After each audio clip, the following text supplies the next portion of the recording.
Hello, and welcome. Welcome, everyone, to ER Emotional Response Podcast. This is Ivory, Life Coaching with Ink. Hi, how are you doing this evening? As I stated, this week was pushed a little off. Usually I do the podcast on Tuesday and Thursday. However, with the shift in Monday being off and this week just being intense with back to appointment with me, I was able to do the third part of the Back to School series yesterday, and I'm closing the series tonight, the fourth part of the Back to School series. And again, the pollen count must be high because my throat is altered. Not my throat, my voice is altered, and I hear the little scratchiness as if I haven't been talking all day, and I really have. So, in spite of the raspiness of my voice, welcome tonight. Welcome to the closing of the Back to School series.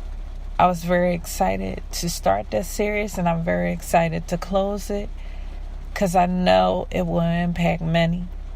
If you're not directly affected by the back to school phase that everyone is going through right now, may you indirectly be affected.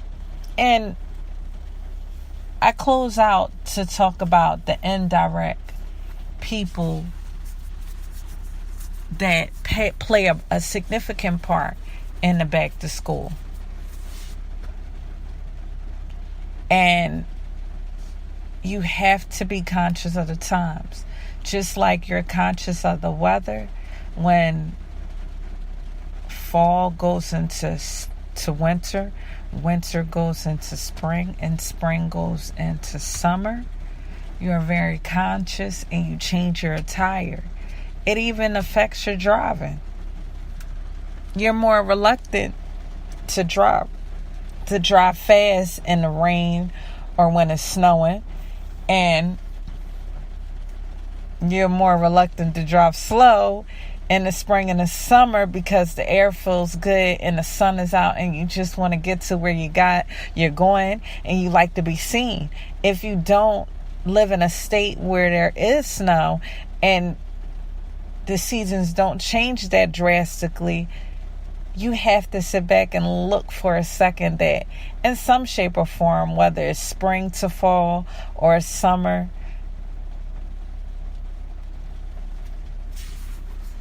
to winter, your type of winter might be different. It might not be any snow, but you can tell your behavior, your disposition, your thought process, everything changes as the seasons change. And so different phases of the year changes people. Just like, sad to say, around the holidays and around Christmas, people become more suicidal. Whether it's a lack of love in their life, the family hardships, whether it's a lack of gifts, whether they shun activities around the festivities going on around the holidays. However it maps out, different phases of the year affect people. Easter brings people delight because egg hunts occur and you're celebrating Easter and the significance behind Easter. New Year's, and I'm all over the place with seeing the different holidays, but different phases of the year affect different people. So now we're going into the school year, and we address the mothers and the fathers and the guardians and the grandparents. And now it's time to look at those that are indirectly affected by the school year and how they need to even be challenged to be aware of this time of the year. When you're a neighbor of someone that has kids that's going back to school, you're more inclined to watch them if they're crossing the street. Speak to them to show that you identify with the fact that they're going to school.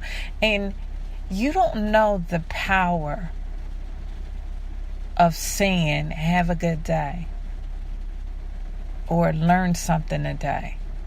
You don't know the power of those small words and what it could bring to a child. And so, being aware of that, may you be inclined to say those little words. May you be inclined to take the extra step to make sure they crossing the street when nobody else is looking at them. The old phrase where it's said, it takes a village to raise a kid, that phrase comes with the idea that everybody around these children are challenged to take a position in their process of growing and help them go in the right path. And so you might see them going to the corner store and they're running late. Have a good day at school. You're almost late. Reminding them, I see you. I notice you. And different neighborhoods carry different dispositions when it comes to these kids because of their background, what they've been through, the lack of empathy in their household. And they could be resistant towards kind words initially. But eventually, if you keep being consistent, it's like taking a small pebble and throwing it at something enough to chip away at it. And you chip away at that hard shell. Because some of them are being born without one parent, without both parents. Some of them are losing their parents at very early ages, and it's a lot more common now than it ever was. And so you taking a moment to tell them to have a good day, making sure they cross the street, you play a part. You play a part when they go into the corner store, taking notice, how your mom and dad doing, starting a little conversation. And they might be resistant at first, but if they know you are acquainted with their parents, well acquainted with their parents, they will feel inclined to respond to you or say, thank you, Mr. Brown, or thank you, Mr. Teller. And so you have to take the initiative because, one, you're the adult. And you can't say, well, this generation is a lost cause and they're wiped away and they don't have no promising future. Who told you that? And how sure can you be that the generation before you didn't say that about you when you was a little kid? And along the way, there was some neighbor that took mention and took notice of you and took the time out to say something to you.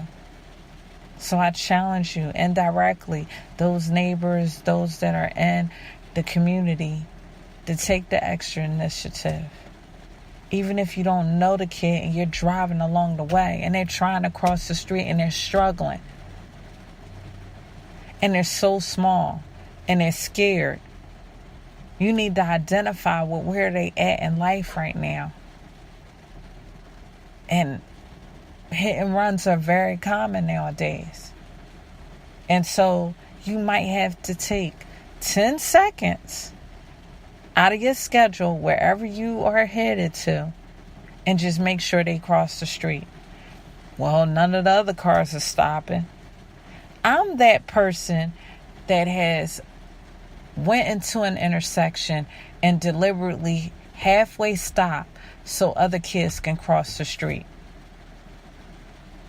I might not do it at every intersection, but when I'm able to, I will. Just to make sure they cross the street.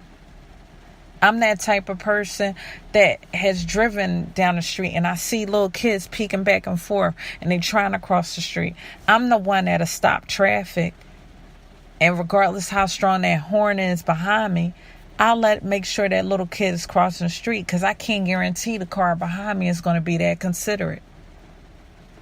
But those that are listening underneath my voice, take the initiative. Take the initiative. Take the initiative during this day and time. For college students,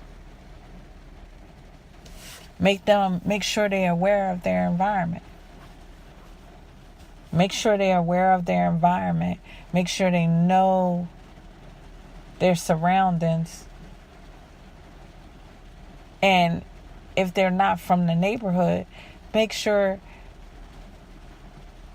they know that in spite of not knowing the neighborhood, here, you can be a little guidance. Be more alert. If you know the colleges in the inner city, give them little tips and pointers. You might not be around here. And where you from might be a lot more friendlier. But now you're going to have to not necessarily put on a mask, but put on more strict boundaries so that, one, you're not taken advantage of. Two, you're not led astray from the campus life.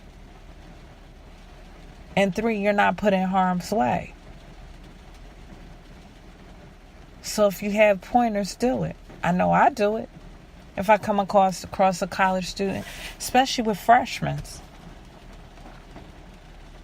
Because freshmen are trying to grasp what it is to be a college student, what it is to not be under the umbrella of their parents. And I put myself in the shoes that they're in. I remember when I was a freshman, the world seemed so big. The lecture halls, the classes, everything seemed so big. And now I'm not under the umbrella of my parents where I matter because they birthed me into this world. I'm under the umbrella of the world. And so now the professor, they care according to the interests that I have, the class participation, the work that I complete, the exams that I complete, the papers that I turn in. And so things is a little frightening. And somebody along the way, it doesn't hurt to say, here goes some little pointers to get through college. You might not know them, but if they cross your path, share.